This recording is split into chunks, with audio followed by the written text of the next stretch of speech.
Hello everyone, welcome to Study IQ. Study IQ के इस video में हम करेंगे एक बहुत इंपॉर्टेंट टॉपिक स्टैटिक जीके का, वो है रिवर्स ऑफ नॉर्थ इंडिया।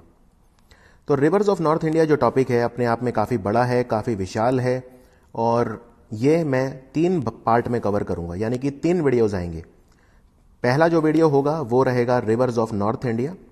दूसरा वाला जो रहेगा उसमें मैं नॉर्थ इंडिया और सेंट्रल इंडिया, जिसमें ब्रह्मपुत्रा इंक्लूडेड रहेगी, वो कवर करूंगा। और तीसरे वाले में साउथ इंडिया। तो क्योंकि नदियां आप देख सकते हैं इस मैप में, ये जो मैप है इसमें आप देख सकते हैं कितनी सारी नदियां हैं, कितने सारे इंपॉर्टेंट शहर हैं जो इन नदियों के किनारे हैं। और जो रिवर्स ऑफ इंडिया है इससे मिलते जुलते टॉपिक भी आएंगे, यानी इसको कॉम्प्लीमेंट करने वाले टॉपिक भी आएंगे। फॉर एग्जाम्पल एक अलग वीडियो आएगा कि कौन सा शहर कौन सी नदी के किनारे है, ये एक अपने आप में कंप्लीटली सेपरेट टॉपिक है। फिर एक टॉपिक आएगा हाइड्रो पावर प्रोजेक्ट, जल विद्युत परियोजनाएं किस नदी पे कौन सी है, कौन से बांध हैं, वो एक अलग टॉपिक होगा। ठीक है, तो इससे मिलते जुलते भी रहेंगे और हम इसको बहुत ही कंसेप्चुअली पढ़ेंगे। रिवर्स ऑफ इंडिया एक ऐसा टॉपिक है जिसमें दिमाग बहुत लगता है, तो ये आप ऐसा टॉपिक नहीं है जो कैजुअली पढ़ सकते हैं, वरना आप क्वेश्चंस फिर नहीं कर पाएंगे। आई एम श्योर आप में से बहुत लोग वेट कर रहे होंगे, ये काफ़ी इंटरेस्टिंग टॉपिक है। तो जब रिवर्स हम पढ़ते हैं तो काफ़ी इंटरेस्ट उसमें आता है, राइट। नदियों से हमारा एक सिर्फ एक वैसा रिश्ता नहीं है कि नदी कोई एक फिजिकल चीज़ है। नदियों की भारत में पूजा होती है, नदियों को माँ माना जाता है, कई बार नदियों से बहुत सारे त्यौहार जुड़े हैं। तो नदियों का हमारे जीवन में बहुत ज़्यादा महत्व है और उसी को देखते हुए ये वीडियो तैयार किया गया है। तो इस वीडियो में मैं आपको क्या पढ़ाऊंगा, मैं आपको वो बता देता हूँ। इस वीडियो में सबसे पहले हम पढ़ेंगे सिंधु नदी यानी कि इंडस रिवर, दूसरी हम नदी पढ़ेंगे गंगा और तीसरी नदी पढ़ेंगे यमुना। तो बस इस वीडियो में ये 3 नदियां हम पढ़ेंगे। फिर कुछ 10-15 क्वेश्चंस हम प्रैक्टिस करेंगे कि एग्जाम में किस तरह से क्वेश्चन करने हैं और कंसेप्ट्स पे आपको ध्यान देना है। ये बहुत इंपॉर्टेंट है, आपको बहुत ज़्यादा नोट नहीं करनी है चीज़ें। आप जानते हैं इस वीडियो का PDF आपको दे दिया जाता है, साथ में क्रक्स दे दिया जाता है, सब कुछ तो आपको मिल जाता है बैठे बैठे। तो आपको ध्यान देना है समझने पे, ठीक है, क्योंकि काफ़ी सेरिब्रल टॉपिक है, काफ़ी दिमाग वाला टॉपिक है। तो चलिए शुरू करते हैं इस वीडियो को। तो पहले शुरू करते हैं इंडस नदी। देखो, एक तो पहले ये समझो आपकी उत्तर भारत की नदियां जो हैं और दक्षिण भारत की नदियां हैं, उनमें डिफरेंस क्या है। अगर मैं आपको यहाँ पे मैप में दिखाऊं, जैसे मान लेते हैं कि हम गंगा नदी की बात करते हैं या फिर हम यमुना नदी की बात करते हैं, तो नॉर्थ इंडिया की नदियों में और साउथ इंडिया की नदियों में क्या फ़र्क है। साउथ इंडिया मतलब महानदी, गोदावरी, कृष्णा और कावेरी, ठीक है, रफली। तो एक फ़र्क ये है कि नॉर्थ इंडिया की जो नदियां हैं ये पूरे साल बहती हैं, यानी कि आप ये बोल सकते हैं कि ये पेरेनियल रिवर हैं। और पूरे साल बहने का कारण क्या है, क्योंकि ये नदियां जो है ये हिमालय से निकलती हैं। नॉर्थ इंडिया की नदियां, चाहे वो गंगा हो चाहे वो यमुना हो, ठीक है, तो ये सब हिमालय से निकलती हैं। तो हिमालय की जब बर्फ़ पिघलती है, जब बर्फ़ पिघलती है तो ये नदियां बनती हैं और बर्फ़ पूरे साल पिघलती है, बर्फ़ पूरे साल पिघलती है। हाँ, पानी कम ज़्यादा हो सकता है, लेकिन पानी पूरे साल रहता है। ये सबसे बड़ी बात है। सबसे बड़ा डिफरेंस जो है नॉर्थ इंडिया और साउथ इंडिया की नदियों में, वो है ये। दक्षिण भारत की अगर बात करें, दक्षिण भारत में, पूरे दक्षिण भारत में सिर्फ एक नदी है जिसमें पानी पूरे साल रहता है। वो कौन सी है? वो है कावेरी, वो है कावेरी। सिर्फ कावेरी पूरे दक्षिण भारत में एक नदी है जिसमें पानी पूरे साल बहता है। उसके अलावा बाकी नदियों में या तो वो सूख जाती हैं, ठीक है, पूरे साल पानी नहीं रहता। इसका रीजन क्या है? साउथ की नदियों में पानी पूरे साल क्यों नहीं रहता? तो इसका रीजन ये है कि साउथ की नदियां जो हैं वो डिपेंड करती हैं मॉनसून्स के ऊपर, डिपेंड करती हैं कई बार, ठीक है। और यहां पे बर्फ तो होती नहीं है, क्योंकि आप जानते हैं साउथ के जो पहाड़ हैं उन पे बर्फ नहीं होती, उनकी ऊंचाई बहुत कम है, लेकिन हिमालय जो हैं उन पे तो हमेशा बर्फ रहती है। तो साउथ की बहुत सारी नदियां मॉनसून्स पे या जो दूसरे प्रेसिपिटेशन के सोर्सेज हैं उन पे निर्भर करती हैं। क्लियर? तो ये हो गया पहला डिफरेंस। दूसरा डिफरेंस ये है कि जो नॉर्थ इंडिया की नदियां हैं, खास तौर पे मैं गंगा, यमुना, इंडस, सतलुज, इन सब की बात कर रहा हूं, ये नॉर्थ इंडिया की जो या हिमालयन नदियां हैं जिन्हें बोलते हैं, ये हिमालय के बनने से पहले भी थी, ठीक है ना। यानी कि कहने का मतलब ये है, देखिए अब अगर आपने मेरा माउंटेन्स वाला टॉपिक पढ़ा है तो आप जानते हैं हिमालय हैं, राइट, हिमालय। तो हिमालय और ऊपर ट्रांस हिमालयाज हैं। तो हिमालय बने उससे पहले से ये नदियां थी, क्लियर, उससे भी पहले से थी। उनका उस वक्त स्रोत अलग था, जब दुनिया ने, जब इंडो प्लेट थी और यूरेशियन प्लेट मिली तब हिमालयाज बने हैं, राइट। इंडिया की जो प्लेट थी पहले और जो यूरेशियन प्लेट थी और इंडो ऑस्ट्रेलियन प्लेट थी, जब वो प्लेट मिली तब हिमालयाज बने। उनसे पहले से नदियां बह रही हैं, बाद में बस इनका स्रोत बदल गया, लेकिन नदियां पहले से थी। तो ये जो नदियां हैं इनके ऊपर फिर हिमालयाज बने। इसलिए आप देखेंगे ये नदियां पहाड़ों में से अपना रास्ता बना के बहती हैं, यानी कि गॉर्ज होते हैं। गॉर्ज मतलब होता है पहाड़ों के अंदर बहुत बड़े बड़े छेद होते हैं, सुरंगें होती हैं प्राकृतिक, जिनमें से नदियां बहती हैं। तो चाहे वो इंडस नदी हो, चाहे वो सतलुज नदी हो, ये गॉर्ज बनाती है, इनके बहुत बड़े बड़े गॉर्ज होते हैं, ठीक है, चाहे वो यमुना नदी हो, राइट। लेकिन साउथ की जो नदियां हैं ये सिर्फ ढलान के हिसाब से बहती हैं, जहां पे ढलान है उस तरफ ये बहती हैं। तो अगर मैं साउथ की नदियां देखूं, हालांकि हम इनको डिटेल में पढ़ेंगे साउथ इंडिया वाले उसमें, तो साउथ की नदियां जो हैं महानदी, गोदावरी, कृष्णा और कावेरी, ये बंगाल की खाड़ी में गिरती हैं, ठीक है। क्योंकि जो हमारा पेनिनसुलर टिल्ट है, टिल्ट मतलब ये हमारा पेनिनसुला है, जमीन का वो हिस्सा जो तीन तरफ से पानी से घिरा होता है, जमीन का वो हिस्सा जो तीन तरफ से पानी से घिरा होता है, हम उसे बोलते हैं पेनिनसुला, हम उसे बोलते हैं पेनिनसुला। तो पेनिनसुला हमारा जो टिल्ट है वो बंगाल की खाड़ी की तरफ है। अब अगर आप एक बर्तन है उसे थोड़ा सा झुका दें, तो जिस तरफ झुकाएंगे उस तरफ पानी गिरेगा। आपने एक बर्तन में, मान लीजिए ये बर्तन है कोई, आपने इसमें पानी भर दिया पूरा। अब इस बर्तन को आप इस तरफ झुकाएंगे तो इस तरफ पानी गिरेगा, इस तरफ झुकाएंगे तो इस तरफ पानी गिरेगा। तो हमारा पेनिनसुलर इंडिया इस तरफ टिल्टेड है थोड़ा सा, ठीक है। इसीलिए आप देखेंगे सारी नदियां जो हैं उनका उद्गम, यानी वो जहां से ओरिजिनेट करती हैं, ज्यादातर वो ओरिजिनेट करती हैं इस एरिया से, यानी कि वेस्टर्न घाट्स वाले एरिया से। लेकिन वो यहां नहीं गिरती, वो गिरती हैं इतनी दूर जाके पूरा ऐसे यहां पे बंगाल की खाड़ी में, क्योंकि हमारा पेनिनसुलर टिल्ट बंगाल की खाड़ी की तरफ है, क्लियर। अब लेकिन आप कहेंगे कि फिर नर्मदा और तापी जो नदियां हैं वो इस तरफ क्यों गिरती हैं, यानी कि अरब सागर में क्यों गिरती हैं जब टिल्ट इस तरफ है? उसके अलग कारण है, वो एक एबरेशन है, वो रिफ्ट वैलीज में बहती हैं, इसलिए इस तरफ गिरती हैं। रिफ्ट वैली होती हैं, रिफ्ट वैली जैसे पहाड़ की घाटी होती हैं, वो उनमें फ्लो करती हैं, इस वजह से वो फैल नहीं पाती। तो जिस तरफ रिफ्ट वैली की डायरेक्शन है वो उस तरफ बहती हैं, और उसको हम आगे जाके डिटेल में कवर करेंगे। तो इस तरह से हम छोटे छोटे जो कंसेप्ट्स हैं उनको हम कवर करेंगे कि ईस्ट फ्लोइंग रिवर कौन सी है, वेस्ट फ्लोइंग कौन सी है, नदी का लेफ्ट बैंक क्या होता है, नदी का राइट बैंक क्या होता है, राइट। तो चलिए वीडियो को शुरू करते हैं। तो सबसे पहले हम बात करते हैं नॉर्थ इंडिया के रिवर्स की, और उसमें पहली है सिंधु नदी। देखो मैप से चीजें आसान हो जाएंगी। अब हिमालयाज आपको पता है कहां पे हैं, राइट। ये हिमाचल है, ये उत्तराखंड है, तो ये मैं हिमालयाज बना देता हूं रफली। हिमालयाज भी तीन तरह के होते हैं, ग्रेट हिमालयाज, मिडल हिमालयाज और आउटर हिमालयाज। मिडल वालों को हम लेसर हिमालयाज भी बोलते हैं और बाहर वालों को हम शिवालिक बोलते हैं।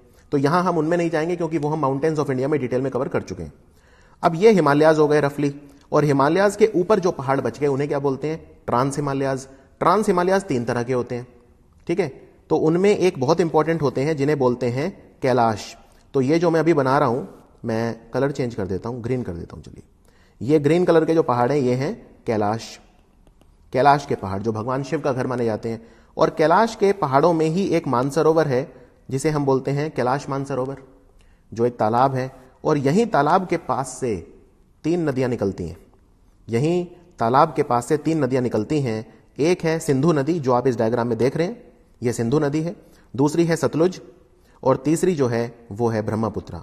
तो ब्रह्मपुत्रा, इसको हम एक बार कैलाश मानसरोवर मान लेते हैं। तो ये निकल गई सिंधु नदी जो ऊपर की तरफ जा रही है, यानी कि नॉर्थ की तरफ जा रही है और वेस्ट की तरफ जा रही है, ठीक है। नॉर्थ ऊपर होता है और वेस्ट हमारे लेफ्ट में होता है, ठीक है। तो ये नॉर्थ की तरफ जा रही है और वेस्ट की तरफ जा रही है, फिर ये भारत को क्रॉस कर रही है, यहाँ पे ये पूरा भारत को क्रॉस कर रही है, और फिर ये मतलब पूरा कश्मीर को क्रॉस कर रही है, ऊपर नॉर्थ कश्मीर।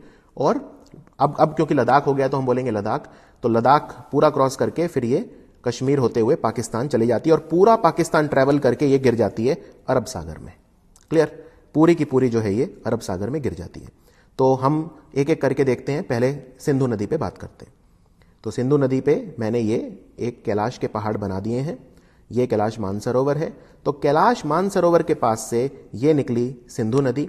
अब इसको ध्यान से देखिए, सिंधु नदी को, ये तिब्बत है, राइट? ये जो एरिया है ये तिब्बत है।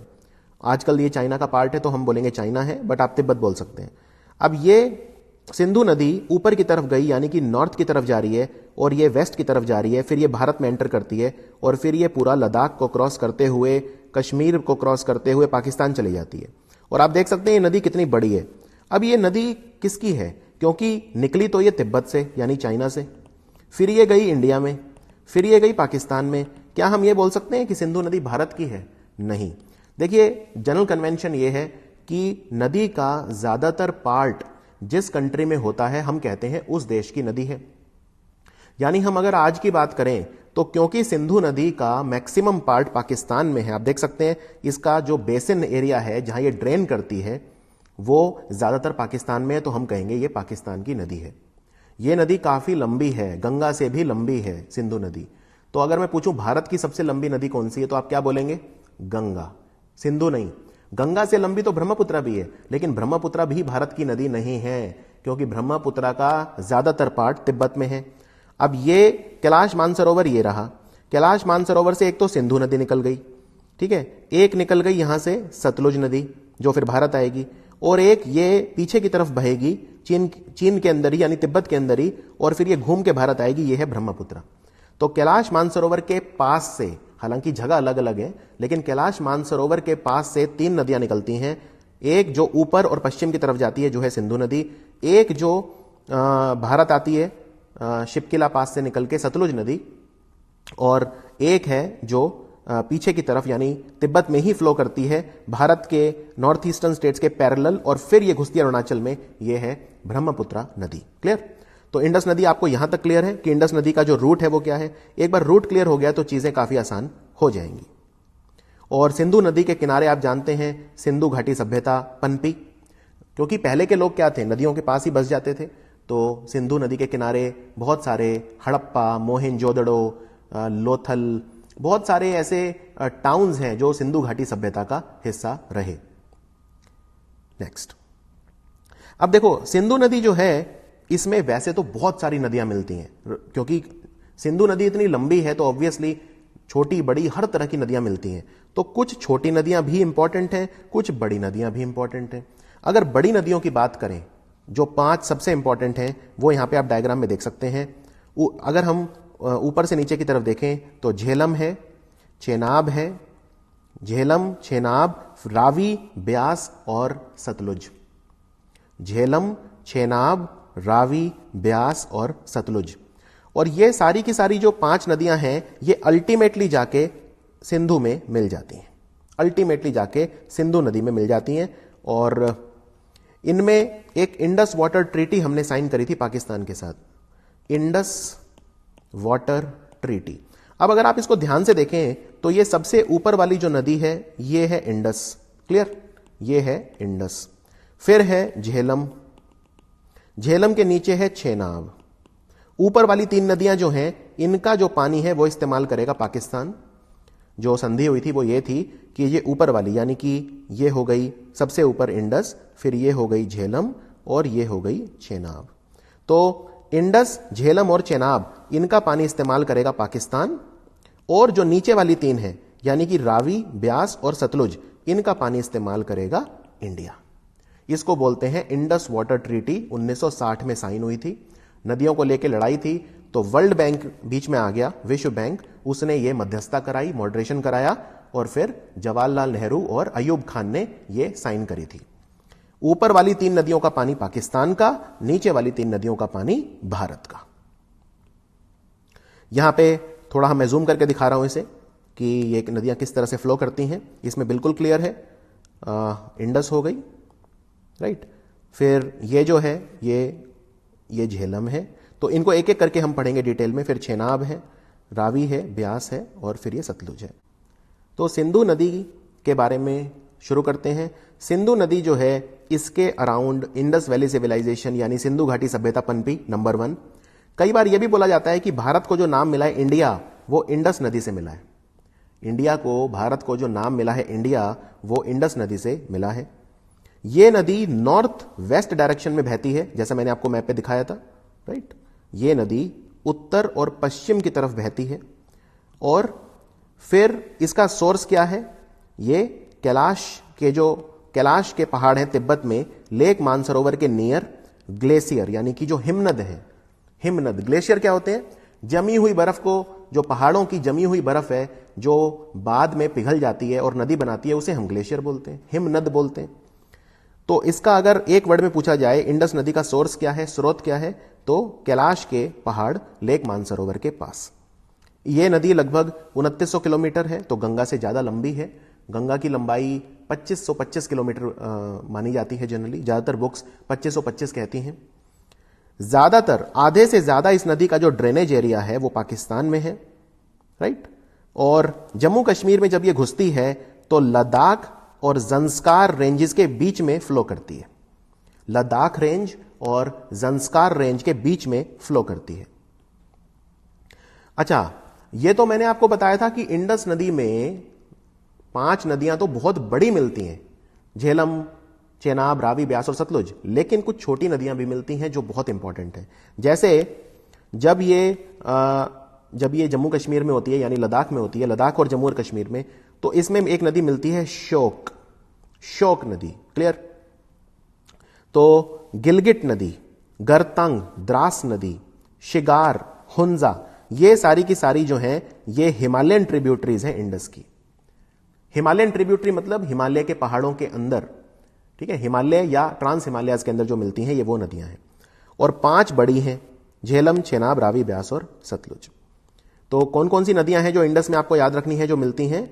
सबसे पहली है शोक नदी। इनमें सबसे इंपॉर्टेंट बता देता हूं, गिलगिट नदी, शोक नदी, गिलगिट नदी, शोक नदी, शिगार और द्रास नदी जो कारगिल में फ्लो करती है। तो यहां तक आई होप आपको ये क्लियर हो गया होगा इंडस नदी के बारे में कंप्लीट। एक बार फटाफट रिपीट कर देते हैं।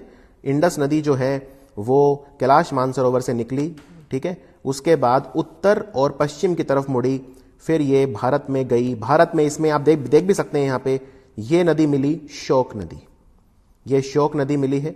फिर इसके अंदर यहां पे फिर ये फ्लो करती गई और इस तरह से ये इंडस नदी पूरा फ्लो करती है। अब इसमें यहां पे कुछ नदियां दिख भी रही हैं, जैसे ये जंस्कार है और ऊपर लद्दाख है, तो जंस्कार और लद्दाख के बीच में फ्लो कर रही है, राइट। जंस्कार और लद्दाख जो है उसके बीच में ये फ्लो कर रही है। और ये शोक नदी जो है, शोक के अंदर एक ये छोटी सी नदी आके मिल रही है। ये कौन सी नदी है? ये है नुब्रा नदी। आपने सियाचिन ग्लेशियर सुना होगा, तो सियाचिन ग्लेशियर जब पिघलता है, ग्लेशियर मतलब हिमनद है तो पिघलेगा और पिघलेगा तो नदी बनेगी। तो सियाचिन ग्लेशियर जब पिघलता है तो कौन सी नदी बनती है? नुब्रा नदी। और ये नुब्रा नदी सियाचिन ग्लेशियर के पिघलने से बनती है। ये अपने आप में एक अच्छा क्वेश्चन है। और फिर नुब्रा नदी मिल जाती है शोक में, ये शोक है, ये नदी शोक है, और शोक मिल जाती है फिर इंडस में, क्लियर। और साथ में शिगार, ये ऊपर से एक छोटी सी नदी आ रही है गिलगिट, ये भी इंडस में मिल रही है यहां पे, तो ये गिलगिट नदी भी मिल रही है इसमें। और शिगार, द्रास, शोक, ये सारी नदियां इसमें मिल रही हैं। और अब हम बढ़ते हैं आगे, यानी अब हम सबसे पहले शुरू करते हैं झेलम के साथ। अब झेलम को ध्यान से देखिए। झेलम श्रीनगर के पास, ये कश्मीर वैली है, कश्मीर वैली बोलते हैं इसे। तो कश्मीर वैली में एक जगह है वेरीनाग, VERINAG, वेरीनाग। वेरीनाग से ये नदी निकलेगी झेलम। मैं इसका रूट आपको दिखा देता हूं, यहां पे एकदम क्लियर हो जाएगा। ये है झेलम नदी। अगर मैं पूछूं ये श्रीनगर है, ये जो है ये श्रीनगर है, तो श्रीनगर कौन सी नदी के किनारे है? अब आप समझ गए, श्रीनगर झेलम नदी के किनारे है। तो झेलम नदी श्रीनगर के पास जो कश्मीर वैली है वहां पे वेरीनाग से निकलती है। फिर ये पश्चिम की तरफ मुड़ती है, ये पश्चिम है, ठीक है, ये जो है ये पश्चिम है। तो ये पश्चिम की तरफ मुड़ती है और पश्चिम की तरफ मुड़कर ये यहां पहुंचती है लगभग इस जगह। यहां से फिर ये एकदम शार्पली नीचे आती है, यानी साउथ टर्न ले लेती है, साउथ और वेस्ट, और फिर ये वेस्ट फ्लो करते करते ये जाके यहां पे छेनाब से मिल जाती है। ये छेनाब है, ठीक है, चेनाब से मिल जाती है। क्लियर हो गया एकदम। तो झेलम नदी के बारे में देखते हैं। झेलम नदी जो है इसको संस्कृत में वितस्ता बोला जाता है, संस्कृत में वितस्ता बोला जाता है। और झेलम नदी के अंदर एक नदी आकर मिलती है जो है नीलम नदी। नीलम नदी जिसको किशन गंगा नदी भी बोलते हैं। आपने किशन गंगा प्रोजेक्ट सुना होगा जो यहां पे बन रहा है, रनिंग वाटर प्रोजेक्ट है किशन गंगा प्रोजेक्ट, तो वो नीलम नदी पे बन रहा है या किशन गंगा नदी पे बन रहा है। और नीलम नदी जाके मिल जाती है झेलम में, झेलम जाके मिल जाती है चेनाब में, और झेलम और चेनाब रावी के साथ भी, फिर रावी भी चेनाब में मिल जाती है, और ये फिर तीनों मिल जाती है इंडस में। क्लियर। तो झेलम डायरेक्टली इंडस में नहीं मिलती, झेलम जो है वो चेनाब में मिलती है।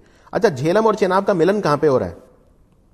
यहां पे डायग्राम में देखिए, डायग्राम में ये झेलम आ गई और ये चेनाब आ गई। ये जगह कौन सी है जहां मिलन हो रहा है? इसको बोलते हैं ट्रिमू।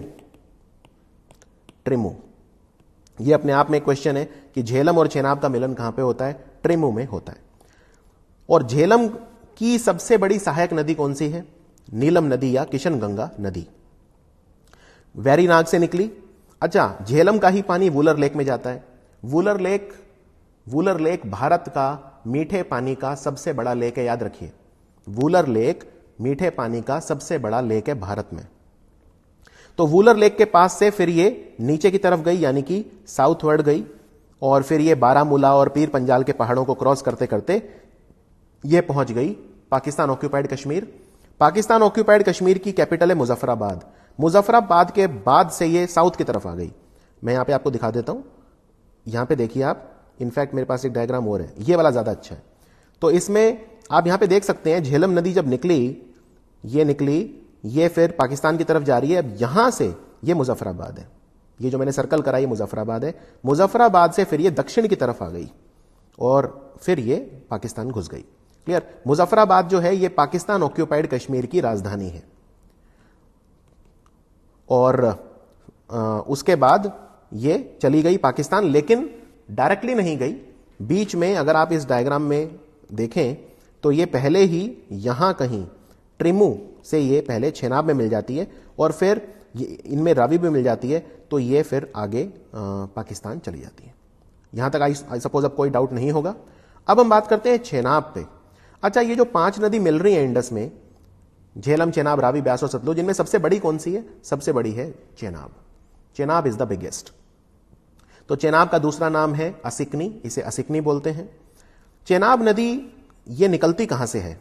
ये निकलती है लाहौल स्पीति, जो हिमाचल प्रदेश है। हिमाचल प्रदेश में देखिए ऐसे है, हिमाचल प्रदेश में 2 तालाब हैं। 2 तालाब हैं। कौन कौन से तालाब हैं? एक तालाब है जिससे निकलती है चंद्र नदी, यानी आप उसको चंद्र ताल बोल सकते हैं, और एक भागा नदी, ये निकलती है सूर्यताल से। तो भागा नदी निकलती है सूर्यताल से, और चंद्र नदी निकलती है चंद्रताल से। और ये चंद्रताल है या ये सूर्यताल है। एक का नाम चंद्रमा के नाम पे, एक का नाम सूर्य के नाम पे है, चंद्रताल, सूर्यताल। चंद्रताल से कौन सी नदी निकली? चंद्र। सूर्यताल से कौन सी निकली? भागा। और दोनों मिल गई तो इन्होंने नदी बना दी चंद्रभागा। अब अगर मैं आपसे पूछूं भारत में किस नदी को हम चंद्रभागा बोलते हैं, तो आंसर है चेनाब को। क्योंकि चेनाब नदी कैसे बनी? चेनाब नदी 2 नदियों के मिलने से बनी। एक तो नदी है चंद्रताल से निकलने वाली चंद्र नदी, और दूसरी है भागा नदी। क्लियर। अच्छा, चंद्र और भागा का मिलन कहां पे होता है? यह केलोंग के पास एक जगह है लाहौल स्पीति। लाहौल स्पीति कहां है? लाहौल स्पीति है हिमाचल प्रदेश में। हिमाचल प्रदेश में। तो यहां पे फिर चंद्रभाग बन गई, यानी चेनाब बन गई। क्लियर।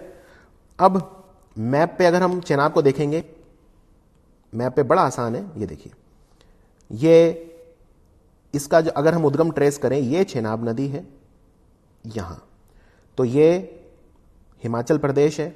हिमाचल प्रदेश में लाहौल स्पीति से 2 नदियों के मिलने से चंद्र और भाग बनी चेनाब। फिर ये पश्चिम की तरफ आ रही है, पश्चिम की तरफ आ रही है, पश्चिम की तरफ आ रही है, और ये फिर ट्रिमू में झेलम से मिल जाती है। ट्रिमू में झेलम से मिल जाती है। और अगर आप देखें तो रावी नदी भी इसके दक्षिण में बह रही है, और ये भी चेनाब में आके मिल जाती है। क्लियर। तो चेनाब के बारे में एकदम आपको क्लियर हो गया होगा। अब चेनाब पे बहुत, क्योंकि चेनाब इतनी बड़ी नदी है, सबसे बड़ी जो ट्रिब्यूटरी है 5 में वो चेनाब है। तो चेनाब पे बहुत सारे डैम बने हुए हैं, देख सकते हैं आप कितने सारे हैं। बस नाम याद रखने हैं, इनको हम डिटेल में करेंगे जब हम रिवर्स हाइड्रो पावर प्रोजेक्ट करेंगे। सलल डैम, दुलहस्ती, पाकुल डैम, रटले बोलते हैं, Ratle dam, Kiru hydro electric power project और क्वार। कीरू, क्वार, रटले, पकल डुल और दुलहस्ती और सलाल, ये सारे के सारे ज्यादातर इनमें से किश्तवाड़ में है। इनमें से 6 में से 5 तो किश्तवाड़ में है और एक है रईसी में। क्लियर। अब हम आते हैं तीसरी नदी पे जो है रावी। तो रावी नदी को पहले हम मैप पे देख लेते हैं।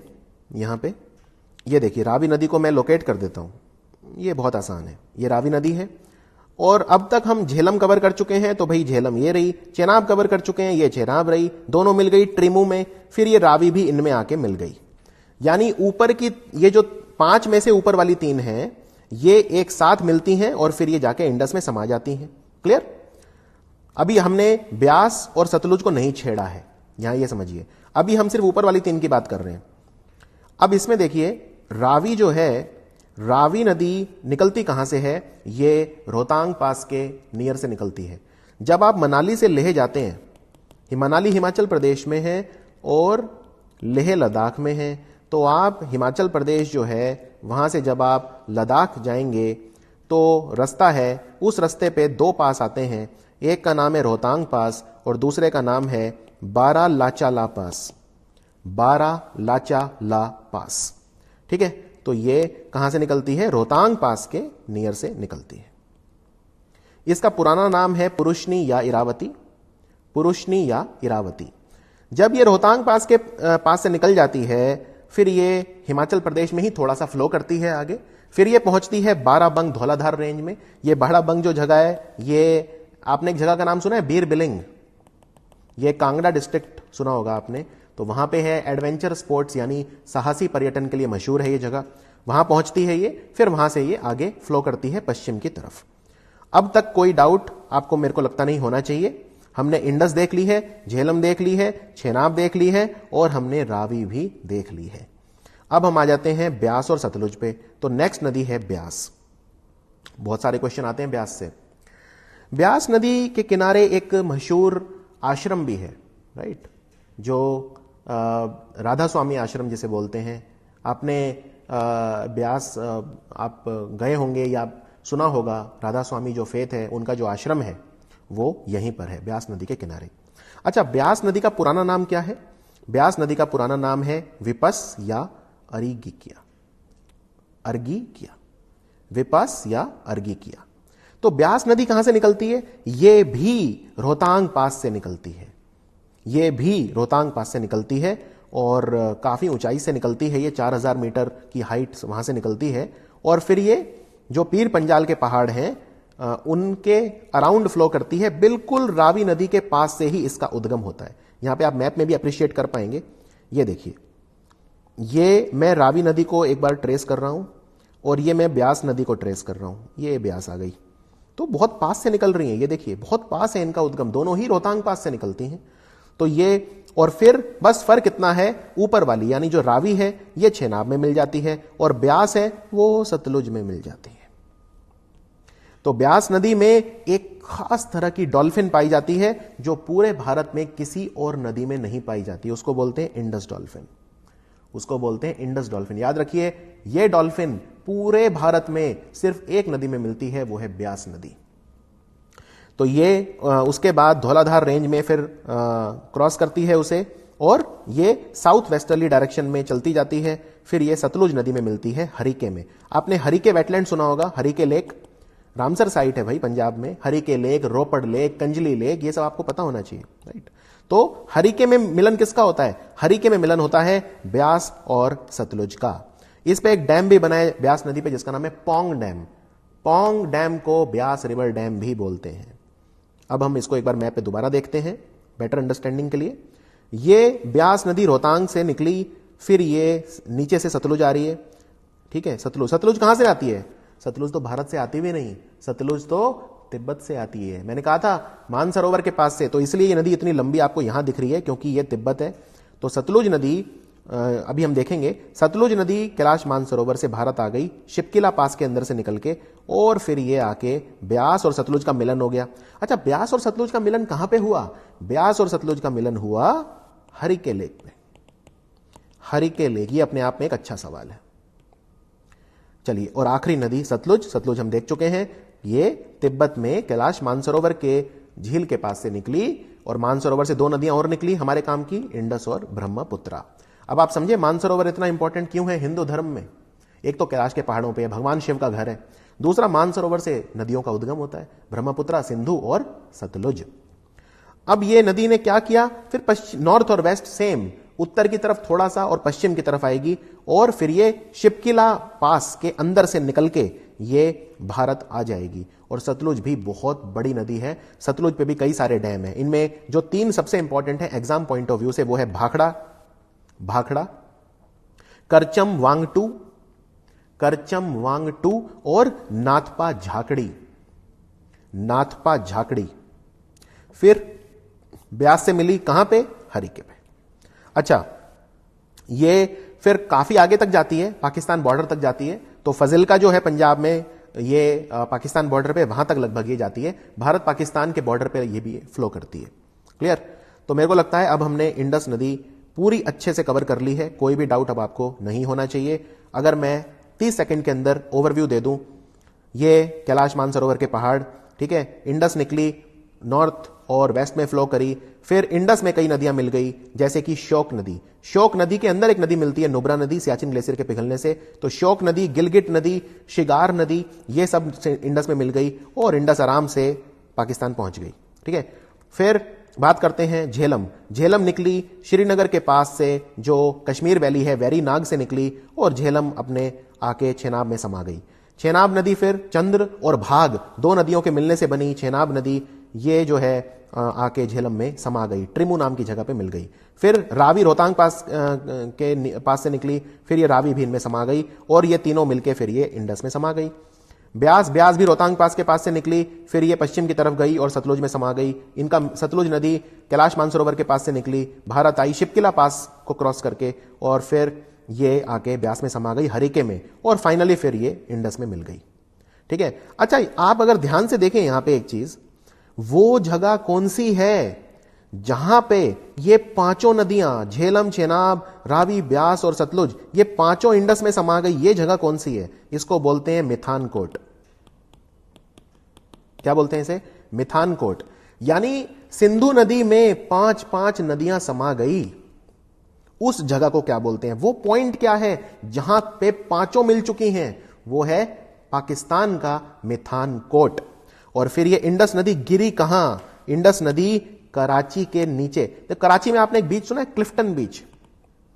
ये क्वेश्चन आ सकता है एग्जाम में कि भैया क्लिफ्टन बीच कहां पे है? क्लिफ्टन बीच पर्यटन के लिए बहुत मशहूर है, कराची में है। कराची कोस्टल सिटी है, कोस्टल मतलब समुद्र के किनारे। तो अब ये पूरा पाकिस्तान को क्रॉस करके पहुंच गई कराची, और कराची अरब सागर के किनारे है। तो सिंधु नदी गिर कहां पे गई? यानी सिंधु नदी का मुहाना कहां पे है? सिंधु नदी का मुंह सिंधु नदी जाके मिल गई अरब सागर में, अरेबियन सी में। तो आई होप यहां पे आपका एकदम क्लियर हो गया होगा सारी चीजें। मेरे को नहीं लगता इसमें कोई भी क्वेश्चन अब ऐसा है जो आप नहीं कर पाएंगे। अब हम आते हैं मां गंगा। मां गंगा ने बुलाया है, तो मैं अब मां गंगा को आपको पढ़ाना शुरू करता हूं। बहुत ही इंटरेस्टिंग नदी है, बहुत ही ज्यादा क्वेश्चन इस पे आते हैं, और एक एक क्वेश्चन कवर कराऊंगा। लेकिन सबसे पहले आपको पता होना चाहिए कि गंगा नदी कैसे बहती है। अगर इतना पता चल गया तो फिर मेरे को लगता है मैप अगर दिमाग में एक बार बस गया तो एक भी क्वेश्चन गलत नहीं होगा। अब देखिए गंगा नदी, देखो ये राज्य पता है कौन सा है? ये राज्य, ये उत्तराखंड राज्य है, ये ऊपर हिमाचल है, पर अभी हम उत्तराखंड पे नजर डालेंगे। क्या हिमाचल में गंगा नदी बहती है? बिल्कुल नहीं, टच छूती भी नहीं, क्योंकि ये तो निकलती यहां से। ये क्या है, कौन सी जगह है ये उत्तराखंड का जिला है जिसे हम उत्तरकाशी बोलते हैं। क्या बोलते हैं हम उसे? उत्तरकाशी। पर क्या जब उत्तरकाशी से निकलती है तभी हम उसे गंगा बोल देते हैं? जी नहीं, तब हम उसे बोलते हैं भागीरथी। एक्चुअली हमारी जो कहानियां हैं, हमारी जो पौराणिक कहानियां या माइथोलॉजी है, उसमें ऐसा माना जाता है कि एक व्यक्ति था भागीरथ। तो भागीरथ फिर गया भगवान शंकर के पास और उन्होंने कहा आप अपनी जटाएं खोल दीजिए, यानी कि आप अपना जो बाल हैं, अपने केश हैं, उनको खोल दीजिए। तो भगवान शंकर ने अपने बाल खोल दिए, और जब बाल खोले तो फिर वो गंगा नदी धरती पे आ गई। तो भागीरथ लेकर आया तो भागीरथी हो गई। क्या क्या नाम हो गया उसका? भागीरथी। अभी हम उसे गंगा नहीं बोलेंगे, यानी कि यहां से जब नदी निकली तो हम उसे भागीरथी बोलेंगे, अभी मैं गंगा उसे नहीं कहूंगा। तो भागीरथी निकल गई। अब उसके बाद क्या हुआ? उसके बाद एक नदी अलकनंदा, उसके बाद एक नदी अलकनंदा जो कि बद्रीनाथ से आती है, वो इसमें आके मिल गई। तो भागीरथी और अलकनंदा जब मिल गई तो बनी गंगा। यानी गंगा नदी कौन सी? दो नदियों के मिलने से बनती है। जैसे चंद्र और भाग के मिलने से बनी छेनाब, वैसे ही भागीरथी और अलकनंदा के मिलने से बनी गंगा। अब भागीरथी और अलकनंदा दोनों मिल गई। कहां पे मिली? देवप्रयाग। जिस जगह पे मिली वो है देवप्रयाग। अब यहां पे आ जाओ, ये उत्तराखंड में बह रही है, बह रही है, बह रही है, बह रही है। अभी तो पहाड़ों में ही बह रही है। उत्तराखंड आप जानते हैं पहाड़ी है, लेकिन गंगा नदी जमीन पे पहली बार कहां पे आई? हरिद्वार। तो एक बड़ा अच्छा क्वेश्चन ये होता है कि गंगा नदी जमीन पे यानी प्लेन्स में, मैदानी इलाके में पहली बार कहां पे आती है पहाड़ से उतर के? तो आंसर होगा हरिद्वार। हरिद्वार आ गई। अब उत्तराखंड किससे कटा था? उत्तर प्रदेश से कटा था। सन 2000 में कटा था। यूपी, जो यूपी से अलग होकर राज्य बना था उत्तराखंड। तो अगला ये स्टेट कौन सा है? ये इतना बड़ा विशाल, ये है, ये पूरा, ये है यूपी। ठीक है, ये बुंदेलखंड वाले इलाके पे हम नहीं जाएंगे, हम अभी ऊपर से देखते हैं यहां से। ठीक है, अब ये यूपी में एंटर करी। जब गंगा नदी यूपी में घुसती है तो कहां घुसेगी? ये तो पश्चिम यूपी है, नॉर्थ और वेस्ट। ठीक है, वेस्ट। तो ये बिजनौर। जब गंगा नदी, ये तो उत्तराखंड है, जब गंगा नदी उत्तराखंड से यूपी में आई, तो गंगा नदी को हम ट्रेस कर रहे हैं मैप से। पहले उत्तराखंड में थी। उत्तराखंड में हमने क्या देखा कि गंगा नदी उत्तरकाशी डिस्ट्रिक्ट से निकली। जब निकली तब हमने उसे भागीरथी कहा। भागीरथी में फिर एक नदी आके मिली अलकनंदा, और अलकनंदा जो है और भागीरथी देवप्रयाग में मिली, तो देवप्रयाग में बनी गंगा। फिर देवप्रयाग से वो नदी नीचे आई। नीचे मतलब क्या है? यहां पे दक्षिण और पूर्व की तरफ। यानी गंगा नदी ईस्ट फ्लोइंग रिवर है कि वेस्ट फ्लोइंग रिवर है? हमारे लेफ्ट हैंड में क्या होता है? वेस्ट होता है, तो ये वेस्ट है। हमारे राइट हैंड में क्या होता है? ईस्ट होता है, तो ये ईस्ट है। तो गंगा तो ईस्ट फ्लोइंग रिवर है, क्योंकि ईस्ट की तरफ बह रही है, तो ईस्ट फ्लोइंग रिवर है। इसी तरह से महानदी, गोदावरी, कृष्णा, कावेरी, जो मैंने आपको बताया था, ये हमारा साउथ इंडिया है। महानदी, गोदावरी, कृष्णा, कावेरी। अब ये कौन सी नदियां हैं? ईस्ट फ्लोइंग है कि वेस्ट फ्लोइंग है? ये भी तो ईस्ट है। बंगाल की खाड़ी ईस्ट में तो है, तो ये भी ईस्टर्न फ्लोइंग रिवर है, राइट। लेकिन नर्मदा, तापी, राइट, ये कौन सी नदियां हैं? ये वेस्ट फ्लोइंग रिवर है, पश्चिम की तरफ बह रही हैं, वेस्ट की तरफ बह रही हैं। तो नर्मदा और तापी वेस्ट फ्लोइंग है। महानदी, गोदावरी, कृष्णा, कावेरी, गंगा, ये सारी की सारी जो है, यमुना, ये सारी की सारी ये ईस्ट फ्लोइंग है। तो गंगा में हम कहां पहुंच गए? हम यूपी में आ गए। उत्तर प्रदेश में जब घुसती है उत्तराखंड से, तो कहां, कौन से डिस्ट्रिक्ट में घुसती है? बिजनौर। बिजनौर, ये बिजनौर है। अब यूपी में तो बहुत लंबा जो है गंगा नदी का पूरा वो है एकदम, और बहुत सारे शहर इसके किनारे हैं, बहुत सारे। लेकिन जो एग्जाम में सबसे रेलेवेंट हैं, जैसे कानपुर, प्रयागराज, वाराणसी, राइट, ये सारे। तो अब ये यहां पे ये मिर्जापुर, वाराणसी, ये यानी कि हम बुंदेलखंड पहुंच चुके हैं। अब यहां पे ये आ जाइए। अब यूपी से बाहर निकलेगी। तो जब यूपी से बाहर निकलेगी तो कहां से निकलेगी? बलिया, बलिया, ठीक है, और घुस जाएगी बिहार में। फिर बिहार में बहुत सारे शहर हैं जो इसके किनारे हैं, भागलपुर है, पटना है, और बहुत सारे हैं। तो ये अब आगे बिहार में आ गई, ठीक है। लेकिन अब ध्यान से देखिए, बिहार में आ गई तो ये फिर बंगाल में आ गई। अब ये लेकिन बिहार और बंगाल में आई तो लेकिन इसने झारखंड को भी टच किया, झारखंड को सिर्फ टच किया। तो झारखंड में किस जिले को टच किया? झारखंड में सिर्फ एक ही डिस्ट्रिक्ट है जिसको गंगा छूती है, वो है साहिबगंज। ये एक अपने आप में अच्छा सवाल है कि क्या गंगा नदी झारखंड में भी फ्लो करती है? तो आंसर है हां, करती है, झारखंड में भी फ्लो करती है, लेकिन सिर्फ एक ही जिले में फ्लो करती है, और वो कौन सा है? वो है साहिबगंज। तो झारखंड है कहां पे? ये बिहार है, ये नेपाल से लगता हुआ ये पूरा बिहार है, और ये नीचे झारखंड है, ये नीचे झारखंड है। क्लियर? ये झारखंड है, और ये बंगाल है। मैं थोड़ा सा जगह बना देता हूं, ये देखिए, तो ये साहेबगंज को टच करती हुई बंगाल में आ गई। अब ये जो है ये बंगाल है, ये जो है ये बंगाल है। क्लियर? तो ये बंगाल में आ गई, साहेबगंज को छूते हुए बंगाल में, और बंगाल में फिर ये आई और उसके बाद डेल्टा बनाकर गिर गई बे ऑफ बंगाल में। यहां तक क्लियर है? अब हम इसको थोड़ा और डिटेल में देखते हैं। यूपी में बिजनौर में आई, यूपी में ट्रेवल करी, बिहार में गई, झारखंड को छू के बंगाल में आई और बंगाल में डेल्टा बनाकर ये गिर गई बे ऑफ बंगाल में। लेकिन कहानी इतनी सिंपल नहीं है। क्यों? यहां पे देखिए कुछ हो रहा है। ये गंगा नदी में इसकी दो धाराएं बन रही हैं। तो यहां पे फरक्का बैरेज है, एक जगह है जिसको बोलते हैं फरक्का बैरेज बंगाल में, फरक्का बैरेज। तो मान लीजिए ये कोई नदी बह रही है, आपने उसका पानी अगर मोड़ना है या दो धाराओं में तोड़ना है तो यहां पे बैरेज लगा दिया जाता है।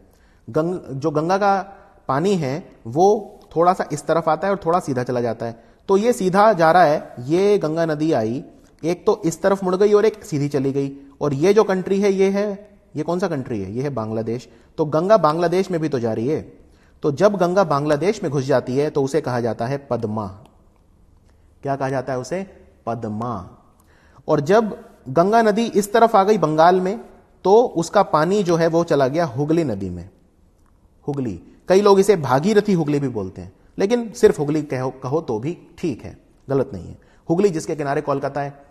तो क्या हुगली कोई अलग नदी है या हुगली नदी गंगा की ही एक डिस्ट्रीब्यूटरी है? ये डिस्ट्रीब्यूटरी क्या होता है? देखो, गंगा नदी में अभी हम ट्रिब्यूटरी हमने देखी नहीं है गंगा की, गंगा में कौन कौन सी नदियां आके मिल रही हैं, लेकिन गंगा से जो पानी है वो हुगली नदी में जा रहा है, यानी गंगा का पानी कम हो रहा है ना। क्योंकि गंगा का काफी सारा, गंगा तो सीधी चली गई बांग्लादेश, गंगा तो बांग्लादेश चली गई, लेकिन थोड़ा पानी इस हुगली नदी में भी तो आ रहा है। तो गंगा का पानी कम कर रही है ये, यानी हम इसको बोलेंगे डिस्ट्रीब्यूटरी। एक होती है ट्रिब्यूटरी यानी सहायक नदी जो गंगा का पानी जोड़ेगी, गंगा में पानी ज्यादा होगा तो एक ट्रिब्यूटरी जो है वो किसी भी नदी में पानी ज्यादा करती है, डिस्ट्रीब्यूटरी नदी का पानी कम करती है। अब अगर मैं कहूं, अब अगर आपको कोई कहे Hooghly is a tributary of Ganga, क्या ये सेंटेंस ठीक है? क्या हुगली ट्रिब्यूटरी है गंगा की? जी नहीं, ट्रिब्यूटरी तो पानी बढ़ाती है, हुगली तो निकाल ले जा रही है, यानी ये डिस्ट्रीब्यूटरी है। क्लियर? अब देखिए गंगा में ये तो सीधा सीधा रूट हो गया, ये तो मैंने मेन नदी की बात करी, लेकिन कहानी इतनी सिंपल तो हो नहीं सकती। तो इसमें बहुत सारी नदियां मिलती हैं गंगा में आके, तो वो है ये। तो असली गंगा तो ये है। अब इसको आपको देख के डर लग रहा होगा, लेकिन कोई डरने वाली बात नहीं है, मैं आपको बड़े ही सिंपल तरीके से समझा देता हूं। सबसे पहले तो मैं गंगा नदी को एक बार, जो मेन धारा है जो हमने देखी है, तो ये तो है मेन धारा। मेन धारा मतलब भागीरथी के रूप में निकली, अलकनंदा मिल गई, बन गई गंगा देवप्रयाग में, उत्तराखंड में गई, यूपी में बिजनौर में घुसी, यूपी में ट्रैवल करा, यूपी में ट्रैवल करके यूपी में बलिया से निकल के बिहार पहुंच गई, झारखंड को छू के बंगाल में आ गई, कुछ हुगली नदी में आ गई और कुछ सीधी चली गई बांग्लादेश, जिसको बोलते हैं पद्मा। यह कहानी बड़ी सिंपल है, लेकिन इसमें जो बाकी नदियां आके मिलती हैं, अब ध्यान से देखो, एक होता है लेफ्ट बैंक ट्रिब्यूटरी और एक होता है राइट बैंक ट्रिब्यूटरी। अब ये सब क्या है? दाहिना और बाहिना। नदी का डायरेक्शन क्या है? नदी का डायरेक्शन ये है, ये एरो बना के दिखा रहा हूं, नदी का डायरेक्शन ये है। तो चलिए इमेजिन करते हैं कि आप गंगा नदी में चला रहे हैं नाव। आप गंगा नदी में नाव चला रहे हैं और आपने यहां से शुरू करी कि भाई यहां से शुरू करके मैं पूरा यहां तक आऊंगा नाव चला के। ठीक है, चलाइए। इमेजिन करिए बहाव इस तरफ है। इमेजिन करिए आप नाव में बैठे हैं और आप गंगा नदी में जा रहे हैं। कुछ नदियां ऐसी हैं, अब आप इस तरफ जा रहे हैं, यानी ये आपकी लेफ्ट साइड हो गई और ये आपकी राइट साइड हो गई। ठीक है, तो जो इस तरफ से नदियां आके मिलेंगी वो लेफ्ट बैंक ट्रिब्यूटरी हैं, और जो इस तरफ से आके मिलेंगी गंगा में नीचे से वो राइट बैंक ट्रिब्यूटरी। क्लियर? आप ये लेफ्ट बैंक ट्रिब्यूटरी या राइट बैंक ट्रिब्यूटरी, ये डिपेंड करेगा आप नदी का बहाव किस तरफ है। मैं आपको एक सेकंड के लिए सिंधु नदी पे वापस ले जाता हूं। ये लो जी, सिंधु नदी पे वापस ले गया। ठीक है, अब सिंधु नदी की डायरेक्शन तो ये है, यानी सिंधु नदी गंगा नदी के उल्टी डायरेक्शन में बह रही है, मैं ऐसा बोल सकता हूं। तो सिंधु नदी की डायरेक्शन ये है। अब नाव कैसे चला रहे हो? ऐसे चला रहे हो। यानी कि ये जो 5 नदियां मैंने आपको बताई थी, ये इंडस नदी की लेफ्ट बैंक ट्रिब्यूटरी है कि राइट बैंक ट्रिब्यूटरी है? अब उल्टा हो गया। अब आप नाव इस तरफ चला रहे हो तो ये आपका लेफ्ट है और जो ऊपर से मिलेगी वो आपका राइट है। सिंपल। तो अगर मैं आपको कहूं कि जो गिलगिट नदी है, गिलगिट नदी, ये इंडस नदी की लेफ्ट बैंक ट्रिब्यूटरी है कि राइट, तो अब ये ऊपर से आ रही है तो ये राइट हो गई, क्योंकि नदी इस तरफ बह रही है तो आप नाव इस तरफ चला रहे हैं तो आपके राइट हैंड साइड पे होगी ये, तो ये राइट बैंक ट्रिब्यूटरी हो गई। और चेनाब और ये सब, ये आपकी लेफ्ट बैंक ट्रिब्यूटरी हो गई, राइट। तो वो डिपेंड करता है नदी की डायरेक्शन पे डिपेंड करता है। तो अब मैं आपको अगर बोलूं ये नेपाल, ये कंट्री कौन सा है ये जानते हैं? ये नेपाल है।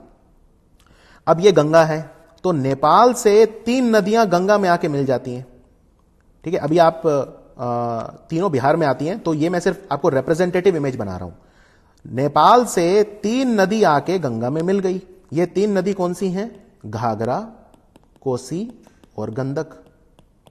घाघरा, कोसी और गंडक कहां से आई? तीनों नेपाल से आई, ठीक है। घाघरा, कोसी और गंडक तीनों वैसे बिहार में मिलती हैं, तो कहीं मेरे को यहां पे बनाना चाहिए ऐसे, बट ठीक है, आपको समझाने के लिए बता रहा हूं। तो 3 नदियां। अच्छा, अब ये लेफ्ट बैंक ट्रिब्यूटरी है कि राइट बैंक ट्रिब्यूटरी है? ये बाएं छोर से आती है, क्योंकि आप इस तरफ जा रहे हो तो ये ऊपर आपका लेफ्ट हो गया, नीचे आपका राइट हो गया। तो गंगा की लेफ्ट बैंक ट्रिब्यूटरी कौन कौन सी है? घाघरा, कोसी और गंडक। घाघरा, कोसी और गंडक। और ये भी आ रही है नदी, ये कौन सी है? गोमती। तो गोमती लेफ्ट बैंक से आ रही है, ये भी गोमती भी। रामगंगा, रामगंगा भी जो है वो लेफ्ट बैंक ट्रिब्यूटरी है, गोमती भी। लेकिन कुछ नदियां गंगा में नीचे से मिल रही हैं, यहां पे देखते हैं। ये देखो, अब ये यमुना, यमुना ये गंगा के पास से ही एकदम आ रही है पैरेलल। ये गंगा है, मैं कलर एक्चुअली अलग कर देता हूं दोनों का। पहले मैं यमुना आपको दिखा देता हूं। ये यमुना है और ग्रीन कलर में जो है ये गंगा है। तो आप एक चीज नोटिस करेंगे कि यमुना एकदम गंगा के पैरेलल चल रही है, और फिर जो लाल रंग में यमुना है ये इस पॉइंट पे, यानी कि जो मिलन होता है त्रिवेणी संगम, राइट, इलाहाबाद यानी प्रयागराज में संगम होता है, तो ये यमुना आके मिल गई यहां पे, ठीक है। लेकिन यमुना में भी बहुत सारी नदियां मिल रही हैं नीचे, उन पे हम बाद में जाएंगे। लेकिन यमुना मिल किस तरफ रही है गंगा से? नीचे से मिल रही है ना, यानी Yamuna is a right bank tributary of Ganga. यहां कोई डाउट? राइट बैंक ट्रिब्यूटरी है। और ये जो नदी है, जो ये मध्य प्रदेश के अमरकंटक से निकल के आ रही है, नीचे से मिल रही है गंगा से, ये जो नदी है सोन नदी, तो सोन नदी भी तो गंगा में मिल रही है, लेकिन कहां से मिल रही है? राइट बैंक से मिल रही है, तो ये भी राइट बैंक ट्रिब्यूटरी है, राइट। तो यमुना और सोन ये राइट बैंक ट्रिब्यूटरी हैं, लेकिन रामगंगा, गोमती, घाघरा, कोसी, गंडक, ये सारी जो नदियां हैं ये लेफ्ट बैंक ट्रिब्यूटरी हैं गंगा नदी की। तो आई होप ये डायग्राम अब एकदम क्लियर होगा आपको, ठीक है। गंगा में कौन कौन सी नदियां मिल रही हैं? गंगा में एक तो इसके पैरेलल आती है यमुना, जो मिल जाती है इलाहाबाद में, ठीक है। फिर अब मैं ट्रिब्यूटरी दिखा रहा हूं सिर्फ इस कलर में, ब्लू कलर में, और यहां पे आप देख सकते हैं ये गंडक है, ये कोसी है, ये घाघरा नदी है ये वाली, ये बाकी गोमती और रामगंगा भी हैं, ये नीचे से सोन हो गई एक। तो ये नदियां बस आपको पढ़नी है गंगा में, ठीक है। यमुना को हम अलग से कवर करेंगे, क्योंकि यमुना में फिर बहुत सारी नदियां आके मिलती हैं, चंबल, बेतवा और ये सारी, तो इनको हम अलग से कवर करेंगे। ये यूपी है, यूपी उत्तर प्रदेश। तो ये उत्तर प्रदेश में ये है गंगा नदी, ये जो मेन धारा है वो ये है, आप देख सकते हैं, ये निकल गई गंगा, ये बिजनौर से घुसी और बलिया से बाहर निकल गई।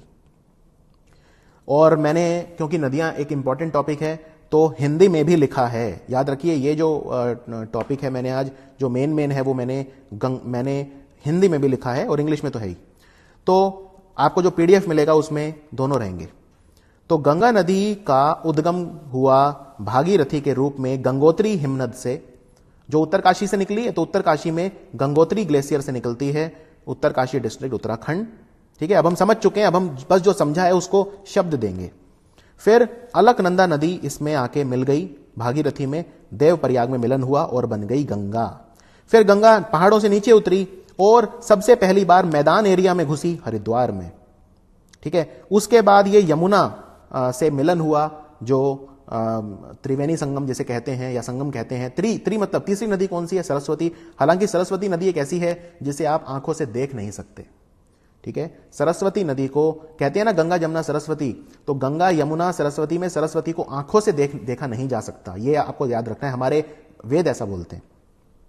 उसके बाद फरक्का नाम की जगह पे फरक्का बैरेज लगा दिया, तो उससे इसका पानी हुगली में आ गया, और जो सीधी वाली धारा थी वो चली गई बांग्लादेश, जहां पे इसे बोलते हैं पद्मा, और फिर ये ब्रह्मपुत्र से मिलके जो मेघना के रूप में डेल्टा बना के गिर जाएगी बे ऑफ बंगाल में। ये बड़ा आसान हो गया। ये फरक्का बैरेज है, ये फोटो है फरक्का बैरेज का, जहां पानी हम मोड़ देते हैं किसकी तरफ, हुगली की तरफ। यहां तक कोई भी डाउट? अब हम आगे बढ़ते हैं। तो गंगा की लंबाई है 2525 किलोमीटर, पूरी उत्तरकाशी से लेके और बंगाल की खाड़ी तक पूरी जो लंबाई है वो है 2525 किलोमीटर, और इसकी पूजा भी की जाती है। गंगा की बहुत पवित्र नदी मानी जाती है। Ganga mission, national mission for clean Ganga चल रहा है, नमामि गंगे जिसे बोलते हैं, गंगा की सफाई के लिए सरकार ने अभियान भी चला रखा है। और गंगा नदी पे प्रयागराज और हल्दिया के बीच में एक रास्ता बनाया हुआ है जहां पे नाव वगैरह आसानी से नेविगेट कर सकती हैं, उसे बोलते हैं नेशनल वाटरवे 1, राष्ट्रीय जलमार्ग 1। कहां से कहां तक है? प्रयागराज से हल्दिया। यह भारत का सबसे बड़ा वाटरवे है, सबसे बड़ा जलमार्ग है। बहुत सारा सामान जो है यहां से उसकी आवाजाही होती है, याद रखिए। और गंगा के किनारे बहुत सारे शहर भी हैं। तो गंगा नदी कौन कौन से राज्यों से फ्लो करती है?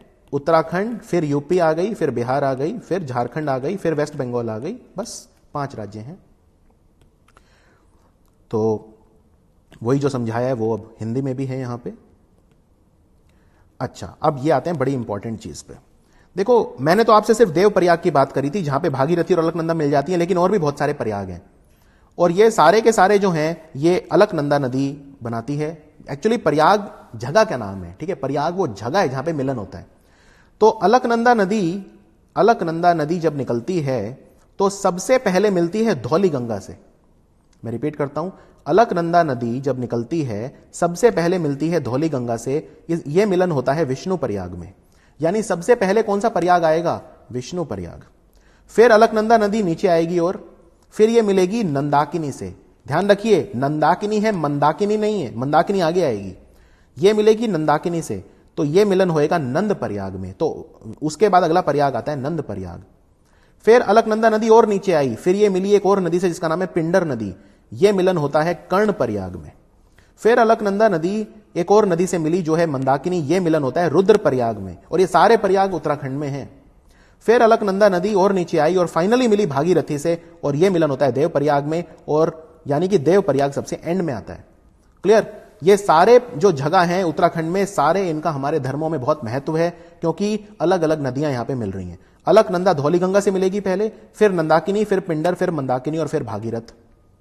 तो आखिर में अलकनंदा भागीरथी में मिलती है, भागीरथी जो कि उत्तरकाशी से आ रही है, और फिर देव प्रयाग में मिलन होता है, फिर बनती है गंगा। हरिद्वार में प्रवेश करती है, वहां से फिर ये दिशा। अच्छा, गंगा की दिशा क्या है? अगर मैं दिशा की बात करूं, एक बार मैप देख लेते हैं, बहुत इजी है। गंगा की दिशा पहले तो ये दक्षिण की तरफ है, ठीक है, दक्षिण की तरफ है, फिर ये फिर से दक्षिण और थोड़ी सी फिर ये ईस्ट की तरफ जाएगी, साउथ और ईस्ट। फिर ये यहां से दक्षिण की तरफ है, दक्षिण और ईस्ट। फिर यहां से ये सिर्फ ईस्ट है, क्योंकि ये तो अब साउथ नहीं है, सिर्फ ईस्ट हो गया। फिर ये फिर साउथ और ईस्ट हो गया, राइट। तो ये जगह बदलती रहती है, डायरेक्शन बदलती रहती है, उसमें हम ज्यादा डिटेल में नहीं जाएंगे, वो कॉमन सेंस की बात है। तो अब हम बात करते हैं, गंगा यहां पे खत्म है, खत्म मतलब सारी जो इसकी ट्रिब्यूटरी है सबको एक एक करके डिटेल में पढ़ेंगे। तो गंगा की सबसे पहली ट्रिब्यूटरी है यमुना। अब हम शुरू करते हैं यमुना। यमुना नदी जो है ये निकली कहां से? ये उत्तराखंड है, तो ये भी उत्तराखंड से ही निकली। कहां से? ये यमुनोत्री ग्लेशियर है। जब गंगा निकली गंगोत्री ग्लेशियर से, यमुना निकलेगी यमुनोत्री हिमनद से। फिर ये आई यूपी में एंटर करी, सेम गंगा की तरह ही हो रहा है सब काम, ठीक है। यूपी में एंटर करी। यूपी में यमुना नदी कहां घुसती है, किस डिस्ट्रिक्ट में घुसती है? सहारनपुर। अगर आपसे पूछ लें कि भाई जब उत्तराखंड से निकल के यूपी में यमुना आती है तो कौन से डिस्ट्रिक्ट में एंटर करती है, तो आंसर है सहारनपुर में घुसती है सबसे पहले। अच्छा, यमुना जो यमुनोत्री से ये उद्गम होता है, हिमालय से जिस जगह से होता है उसको बोलते हैं बंदर पूंछ। बंदर पूंछ का पहाड़। एक्चुअली हमारे धर्मों में कहानियां हैं कि वहां पे एक बंदर की पूंछ के निशान मिलते हैं, तो उसमें कुछ कहानियां हैं कि अलग अलग कहानियां हैं कि यहाँ पे भगवान थे, वो आए थे और वानर रूप में, और वहाँ से अलग अलग कहानियां हमारे वेदों में हैं, उन पे हम नहीं जाएंगे, बस उसको बोलते हैं बंदरपूंछ। तो बंदरपूंछ का जो पहाड़ है, यमुनोत्री ग्लेशियर से निकली यमुना, यूपी में एंटर करी सहारनपुर, और फिर ये आप देख सकते हैं कि यमुना जो है वो दिल्ली और हरियाणा का भी थोड़ा सा हिस्सा ड्रेन करती है, और फिर ये आ जाती है यूपी में, सहारनपुर में, फिर ये यूपी में ट्रेवल करती है काफी, और फिर ये फाइनली मिल जाती है गंगा में, इलाहाबाद में। अब इसको ध्यान से देखो, जब ये यहां आती है वेस्टर्न यूपी में, मुजफ्फरनगर, सहारनपुर, मेरठ, ये वाला जो एरिया है, तो यहां पे कुछ छोटी सी नदियां यमुना में मिल जाती हैं, जैसे हिंडौन नदी है, छोटी छोटी नदियां, आपने नाम भी नहीं सुना होंगे, काली नदी, हिंडौन नदी, ये सब, ठीक है। अब ये किस तरफ से मिल रही है? मान लो हिंडौन नदी है तो वो कहां मिल रही है? ये लेफ्ट बैंक पे मिल रही है, लेकिन नीचे से, ये राइट बैंक हो गया, गंगा की तरह यमुना का सेम, नीचे से मिलेगी तो राइट बैंक है। तो नीचे से कौन कौन सी नदियां यमुना में मिल रही हैं? सबसे इंपॉर्टेंट है ये, जिसको बोलते हैं चंबल नदी, फिर है सिंध, काली सिंध नहीं, सिंध, सिर्फ सिंध, ठीक है। फिर है ये जिसको बोलते हैं बेतवा, और ये है केन। चंबल, सिंध, बेतवा और केन, ये राइट बैंक ट्रिब्यूटरीज हैं यमुना की। फिर चंबल नदी को भी अगर आप ध्यान से देखें तो चंबल में भी बहुत सारी नदियां मिल रही हैं, जैसे यहां पे देखिए बनास, काली सिंध, ठीक है, काली सिंध, और ये पार्वती, पार्वती नहीं, पार्वती, पार्वती तो हिमाचल में बहती है, आपने पार्वती सुना है? हिमाचल में पार्वती वैली, तो वो पार्वती है, मैं पार्वती की बात कर रहा हूं। फिर यहां पे ये हो गई, चंबल के अंदर नदियां मिल रही हैं, यानी चंबल काफी बड़ी नदी है जो हमें डिटेल में पढ़नी है, और चंबल के अंदर बहुत सारी मिल रही हैं, बनास, काली सिंध और पार्वती। और यमुना में फिर सिंध मिलती है, बेतवा मिलती है और केन मिलती है, सिंध, बेतवा और केन। तो यहां तक एकदम क्लियर हो जाना चाहिए सब। तो यमुना नदी जो है वो कहां से निकलती है? पहले तो ये याद रखो कि गंगा नदी की सबसे बड़ी सहायक नदी है यमुना, सबसे लंबी गंगा की सहायक नदी है यमुना। और हम ये नहीं कह सकते कि गंगा नदी के अंदर सबसे ज्यादा पानी यमुना का है, वो वॉल्यूम हो जाएगा, क्योंकि नदी छोटी हो सकती है लेकिन फिर भी ज्यादा पानी लेके आ सकती है, ठीक है। तो कई बार ऐसा भी माना जाता है कि जो नेपाल से नदी आती है गंगा में, घाघरा, वो घाघरा जो नदी है उसका पानी सबसे ज्यादा है, यमुना से भी ज्यादा पानी घाघरा नदी जोड़ती है गंगा के अंदर, ऐसा माना जाता है।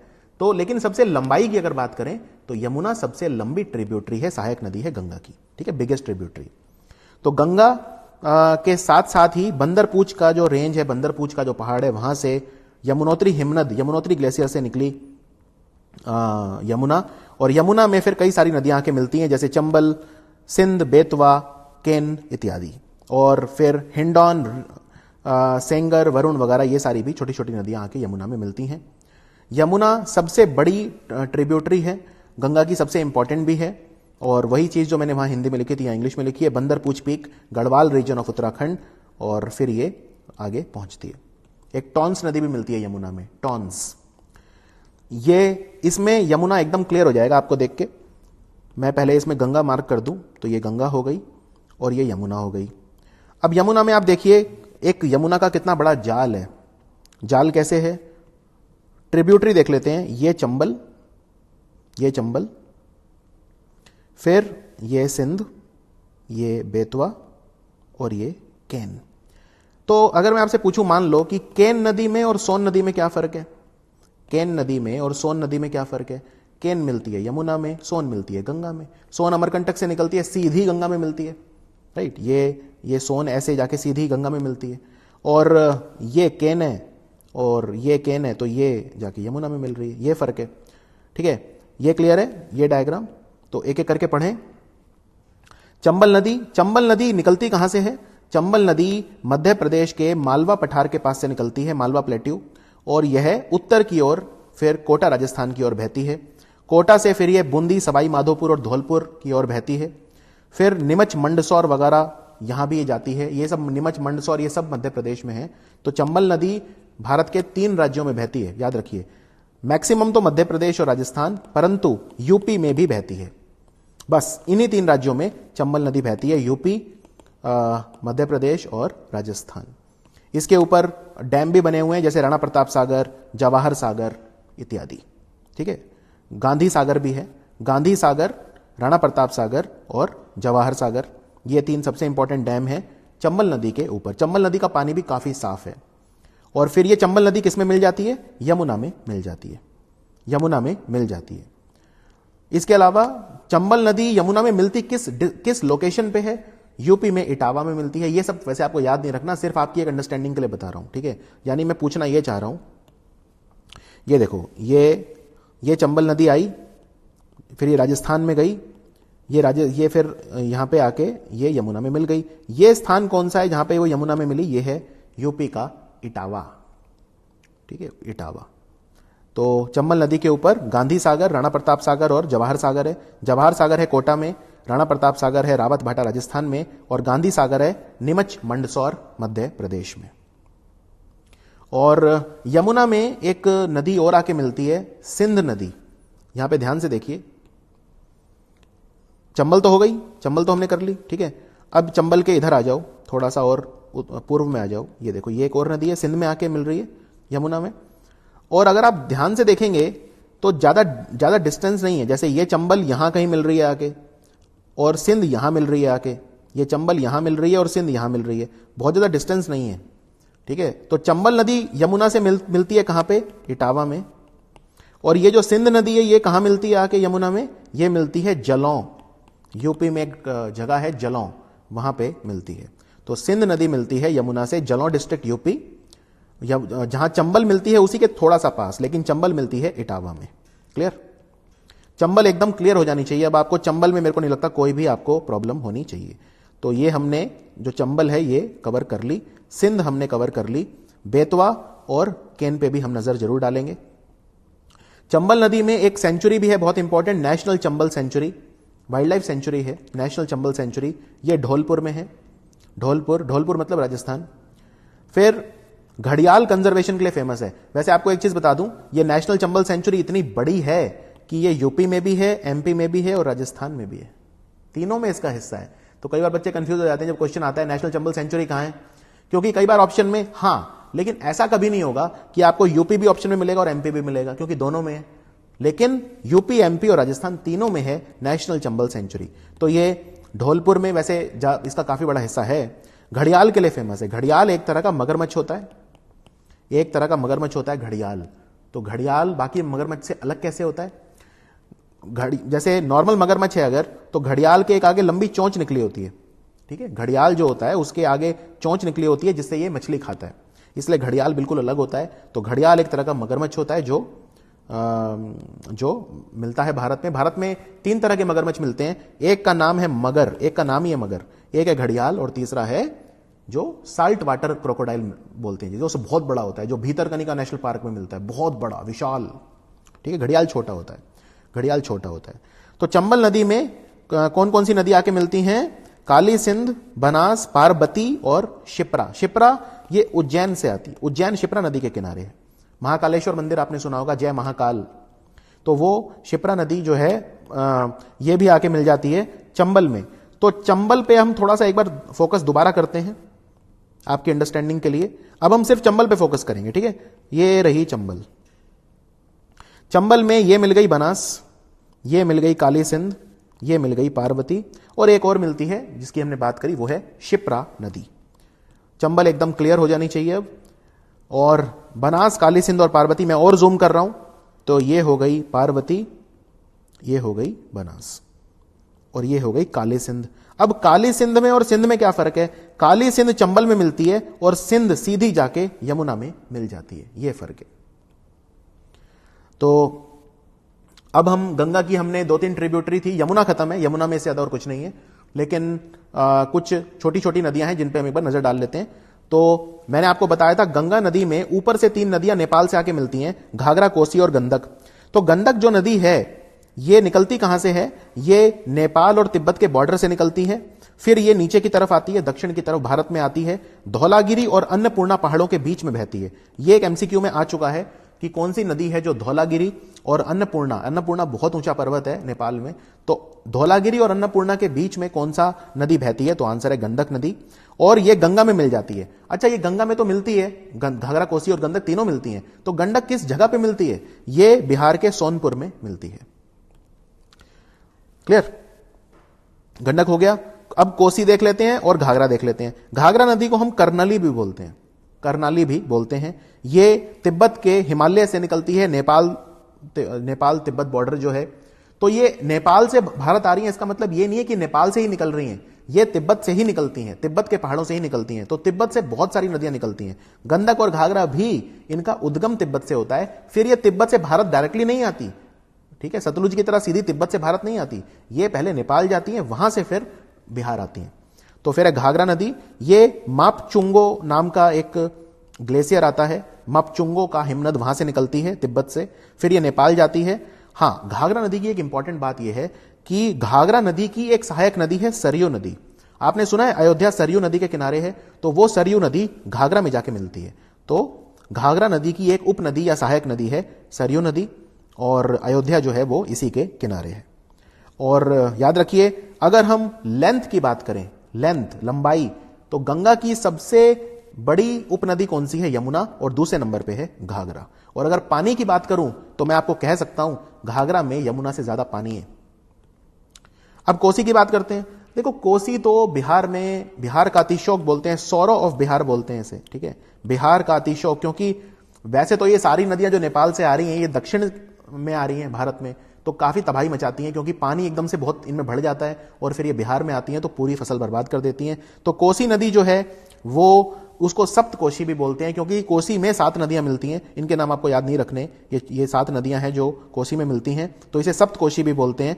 और फिर ये गंगा में मिल जाती है बिहार के कटिहार डिस्ट्रिक्ट में। एक छोटी सी नदी है, छोटी मतलब उतनी छोटी भी नहीं है, रामगंगा। तो गंगा नदी जब बहती है, गंगा का हमने मैप याद करिए, उत्तराखंड से आ रही है यूपी में, तो वहां एक नदी मिलती है कन्नौज में, कन्नौज एक जगह है यूपी में, वहां पे गंगा में एक नदी मिल जाती है जिसका नाम है रामगंगा। इनफैक्ट अगर क्वेश्चन आए कि बड़ी नदियों में, जो बड़ी नदियां गंगा में मिल रही हैं, वैसे तो हजारों नदियां जो गंगा में मिलती हैं, लेकिन बड़ी नदियों में सबसे पहली नदी कौन सी है जो गंगा में मिलती है? क्या गोमती है? नहीं, वो है रामगंगा। तो रामगंगा पहली बड़ी नदी है जो गंगा में मिलती है।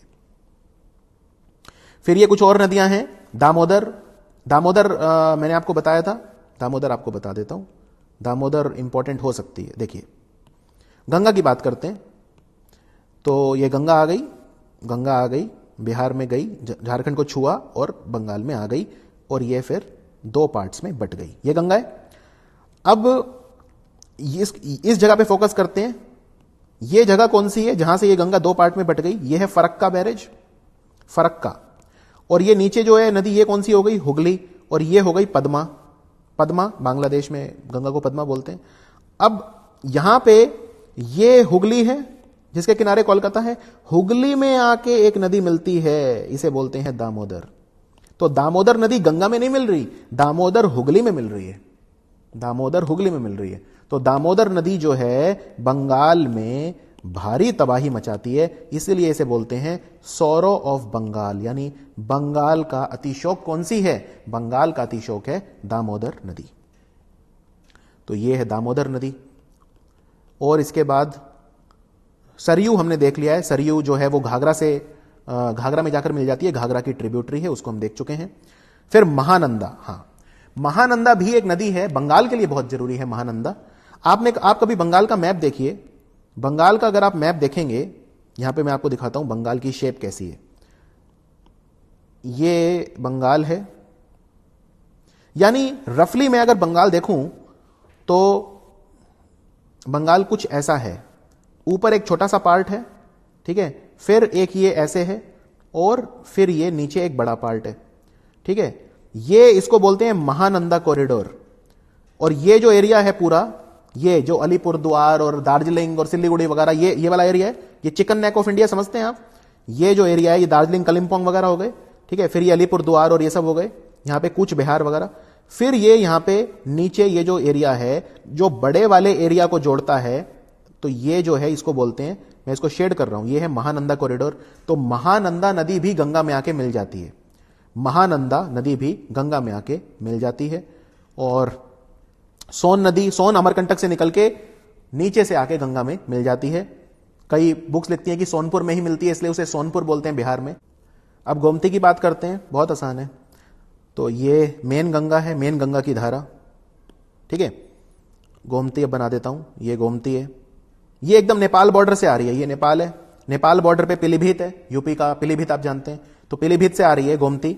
वैसे गोमती नदी को ऋषि वशिष्ठ की बेटी बोलते हैं, एक ऋषि हुआ करते थे ऋषि वशिष्ठ, तो ऋषि वशिष्ठ की बेटी है गोमती। और ये फिर पीलीभीत से आती है, फिर ये पीलीभीत में निकलती कहां से है, फुलर झील। तो ये पीलीभीत के पास, पीलीभीत से लगभग 30 किलोमीटर दूर है फुलर झील, फुलर झील से निकलती है गोमती नदी। फिर गोमती नदी दक्षिण की तरफ आती है, दक्षिण और पूर्व की तरफ बहती है और गंगा में जाके मिल जाती है गाजीपुर में, गंगा में जाके मिल जाती है गाजीपुर में। तो उसके बाद हिंडौन नदी, बहुत ही छोटी सी नदी है, हिंडौन नदी, काली नदी, ये सब वेस्टर्न यूपी में बहती हैं और ये लेफ्ट बैंक ट्रिब्यूटरीज हैं यमुना की, यमुना में मिलती है हिंडौन नदी। ये जो मुजफ्फरनगर को क्रॉस करती है, ठीक है, मुजफ्फरनगर को क्रॉस करके, ये बेसिकली सीजनल है, आधे टाइम तो ये सूखी रहती है, बट ठीक है, कई बार पानी ज्यादा हो जाता है, बारिश आ जाती है तो ये बहने लग जाती है। फिर ये गंगा और यमुना के बीच में बहती है लगभग 400 किलोमीटर। फिर ये मुजफ्फरनगर में जाती है, मेरठ, बागपत, गाजियाबाद, नोएडा, ग्रेटर नोएडा होते हुए दिल्ली जाके यमुना में मिल जाती है हिंडौन नदी। फिर एक और छोटी सी नदी है जिसके किनारे मुजफ्फरनगर है, मुजफ्फरनगर यूपी में काली नदी के किनारे है, ये भी बस बहुत छोटी सी नदी है, ये भी बस यमुना में जाके मिल जाती है, सहारनपुर, मुजफ्फरनगर, मेरठ, गाजियाबाद वगैरह में क्रॉस करके ये यमुना में मिल जाती है। फिर केन और बेतवा, केन और बेतवा यमुना की ट्रिब्यूटरी हैं, हम देख चुके हैं इन्हें। केन नदी जो है ये पन्ना नेशनल पार्क से भी क्रॉस करती है, और बेतवा जो नदी है ये मध्य प्रदेश में होशंगाबाद के पास से निकलती है। फिर ये ओरछा वगैरह जाती है और उसके बाद ये पूरा जो मालवा प्लेट्यू एरिया है वहां पे जाती है। और केन नदी के ऊपर केन नदी पन्ना नेशनल पार्क को क्रॉस करती है, और जो बेतवा नदी है वो एक डैम बनाती है जिसका नाम है माता तिला डैम, माता तिला डैम। फिर एक छोटी सी नदी और है टॉन्स नदी, आप भूल ना जाएं तो मैं एक बार आपको मैप में दोबारा दिखा देता हूं, ये कहीं आप कहें ये बेतवा वगैरह कहां है, तो पहले मैं मेन यमुना बना देता हूं। अब ये मेन यमुना है, तो यमुना में चंबल हम देख चुके हैं डिटेल में, बेतवा, और ये यहां पे एक केन नदी है, तो बेतवा और केन ये वाली है, ठीक है। तो बेतवा और केन की हम बात कर रहे थे, क्योंकि दिमाग में रखना बहुत जरूरी है हर चीज को, और रिवाइज आपको बहुत ज्यादा करना पड़ेगा इसमें। फिर एक छोटी सी नदी है टॉन्स, टॉन्स नदी जो है ये पूरे साल बहती है और ये उत्तराखंड में फ्लो करती है पहले। और यमुना की सबसे बड़ी ट्रिब्यूटरी कौन सी है, वो है टॉन्स नदी। यमुना की सबसे बड़ी ट्रिब्यूटरी जो है वो टॉन्स नदी है, और लार्जेस्ट ट्रिब्यूटरी ऑफ यमुना, और ये भी वहीं से निकलती है, यमुना के पास से निकलती है, बंदरपूछ माउंटेन से निकलती है, और ये डून वैली में ही यमुना से मिल जाती है। फिर एक 2-3 और छोटी छोटी नदियां हैं, नाम बस याद रख लो। साई नदी, साई नदी जो है ये गोमती में मिल जाती है जाके। एक नदी और है रेत नदी, RETH, रेत, रेत भी गोमती में मिल जाती है जाके, ठीक है। फिर एक नदी है राप्ती, राप्ती, तो ये घाघरा में मिल जाती है, राप्ती नदी, ये यूपी में है। फिर रिहांड नदी है एक छोटी सी, रिहांड नदी, रिहांड नदी पे रिहांड डैम भी है। रिहांड नदी जाके सोन में मिल जाती है, सोन जाके गंगा में मिल जाती है, ठीक है। तो बस नाम याद रख लो, रिहांड, आपने रिहांड में गोविंद वल्लभ पंत सागर सुना होगा, रिहांड डैम सुना है, सोनभद्र डिस्ट्रिक्ट में, ये बुंदेलखंड वाला इलाका आ गया फिर से, सोनभद्र वगैरह। फिर करमनासा नदी है एक छोटी सी, ये सीधी गंगा में आके मिल जाती है, छोटी सी नदी है करमनासा, बस कभी एमसीक्यू में ना पकड़ लें कि करमनासा नदी किस में जाके मिलती है, तो ये गंगा में जाके मिल जाती है। टॉन्स यमुना में मिल जाती है, हिंडौन काली यमुना में मिल जाती है, तो उस तरह से भी आप याद कर सकते हैं। चलो अब कुछ एमसीक्यूज कर लेते हैं। कौन सी नदी को सिंगी खंबन बोलते हैं तिब्बती भाषा में, या शेर का मुंह? सिंगी खंबन बोलते हैं सिंधु नदी को, इंडस नदी को, ठीक है, इंडस नदी को बोलते हैं। और फिर इनमें से कौन से राज्य में चंबल नदी फ्लो नहीं करती? ठीक है, चंबल नदी 3 राज्यों में फ्लो करती है, मैंने बताया था, यूपी में, एमपी में और राजस्थान में। तो यूपी, एमपी, राजस्थान, गुजरात में नहीं करती, तो आंसर हो गया गुजरात। फिर यह है कि इनमें से कौन सी नदी है सबसे लंबी नदी जो अरब सागर में गिरती है? ठीक है, इंडस, इंडस अरब सागर में गिरती है, बिल्कुल। नर्मदा, तापी, ये भी अरब सागर में गिरती है। लूनी, लूनी कहीं नहीं गिरती, लूनी तो जमीन पे ही खत्म हो जाती है, अरब सागर से मिल ही नहीं पाती। इनलैंड रिवर बोलते हैं ऐसी नदियों को जो जमीन पे ही खत्म हो जाती हैं। तो कौन सी सबसे लंबी नदी है जो अरब सागर में मिलती है? इंडस। इंडस नर्मदा और तापी से लंबी है, तो आंसर हो गया इंडस। फिर इनमें से कौन सी इंडस की ट्रिब्यूटरी नहीं है? इंडस की उपनदी या सहायक नदी नहीं है, ठीक है। शोक है, गिलगिट है, जंस्कार है, लूनी, लूनी नहीं है, तो आंसर हो गया लूनी। झेलम नदी और चेनाब नदी आपस में कहां पे मिलती हैं, किस जगह पे मिलती हैं? वुलर लेक, रोपड़, हरिके या ट्रिमू? तो झेलम और चेनाब मिलती हैं ट्रिमू में, तो आंसर है डी ट्रिमू। किस नदी को चंद्रभाग नदी बोलते हैं? चंद्र और भाग, सूर्यताल और चंद्रताल से निकल के जो नदियां मिलती हैं, तो यह है चेनाब नदी, तो आंसर है चेनाब। फिर इनमें से सही क्रम में लगाइए, ये पांचों प्रयाग दे दिए, जो रुद्र प्रयाग, विष्णु प्रयाग, देव प्रयाग, कर्ण प्रयाग, ये सब दे दिए, तो ये क्रम में आप लगा ही सकते हैं। तो सबसे पहले जो अलकनंदा नदी है वो मिलती है धौली गंगा से, यह मिलन होता है विष्णु प्रयाग में, ठीक है। तो विष्णु प्रयाग सबसे पहले होगा, तो इसी में आंसर आ गया ऑप्शन ए। पहले विष्णु प्रयाग, फिर नंद प्रयाग, फिर कर्ण प्रयाग, फिर रुद्र प्रयाग और आखिर में आता है देव प्रयाग। फिर मठभांगा नदी ये बॉर्डर बनाती है कौन से कंट्री के साथ? भारत का। मठभांगा नदी जो है ये भारत और बांग्लादेश का बॉर्डर वहां पे फ्लो करती है। फिर इनमें से कौन सी नदी ऐसी है जो जिसका उद्गम, जिसका स्रोत भारत के बाहर है, ठीक है? रावी, ब्यास, सतलुज या चेनाब? तो आंसर आसान है, सतलुज। सतलुज नदी कैलाश मानसरोवर के पास से निकलती है, फिर शिपकिला पास में से घुस के भारत आती है। इनमें से कौन सी गंगा की सहायक नदी नहीं है? ओके, गोमती, गोमती तो है। गंडक है, नेपाल से आती है। कोसी, कोसी भी है। चंबल, चंबल नहीं है, चंबल यमुना में मिलती है।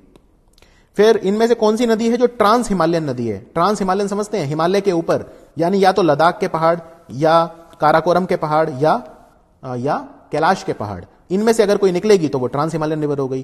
तो कैलाश मानसरोवर के पहाड़ों से निकलती है सतलुज, तो आंसर हो गया सतलुज। फिर फ्रेश वाटर डॉल्फिन कहां मिलेगी? ये देखो, ये अलग तरह की डॉल्फिन होती है जिसे बोलते हैं फ्रेश वाटर डॉल्फिन। मैं इंडस डॉल्फिन की बात नहीं कर रहा जो ब्यास नदी में मिलती है, मैं फ्रेश वाटर डॉल्फिन की बात कर रहा हूं। आगे स्नाउट होता है जिसमें दांत लगे होते हैं, जिससे मछली खाते हैं ये भी, ठीक है। तो फ्रेश वाटर डॉल्फिन मिलेगी गंगा में। आपने एक वाइल्ड लाइफ सेंचुरी सुनी है, विक्रमशिला?